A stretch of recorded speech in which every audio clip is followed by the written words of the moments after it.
Justin Trudeau is really against the ropes on LavScam right now. Lots of calls for him to apologize. And you would think that now is a time when he would really want to turn the page, do something different, change people's focus. Well, I'm not one for doing liberal political strategy to help Justin Trudeau do better in the polls, but I have an idea for him for how he can make things better with LavScam, or at least get people to stop talking about it, and simultaneously do something that would be genuinely good for the country. And it involves Hong Kong.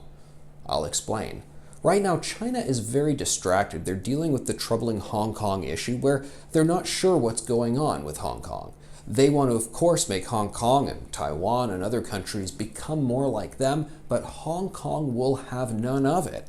Now, China has amassed troops and military vehicles along the Shenzhen border, and there are very serious worries that coming up soon they may do something comparable to a second Tiananmen Square. That in itself is a big problem, and we want Justin Trudeau, Chrystia Freeland, and Donald Trump and Boris Johnson and everyone else to stand up for liberty, freedom, the rule of law, and democracy in Hong Kong. But there's something else at play here.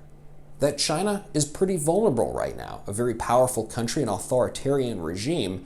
They're rarely in a position like this where the world is watching and they're on the defensive. They don't necessarily know what to do.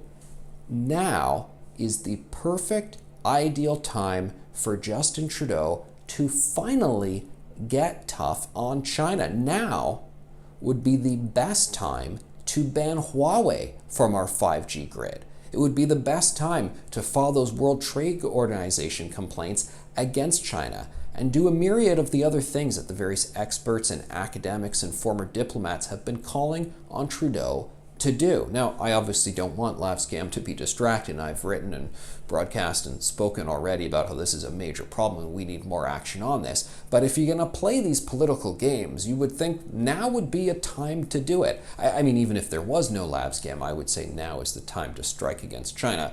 But you'd think that Justin Trudeau would really actually want to take this opportunity right now.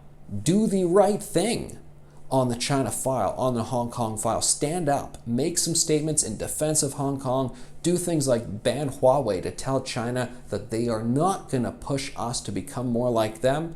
And at the same time, well, he can get us talking about LavScam just a little bit less. That's my advice to the Prime Minister, my one time this year where I'm going to play liberal strategist.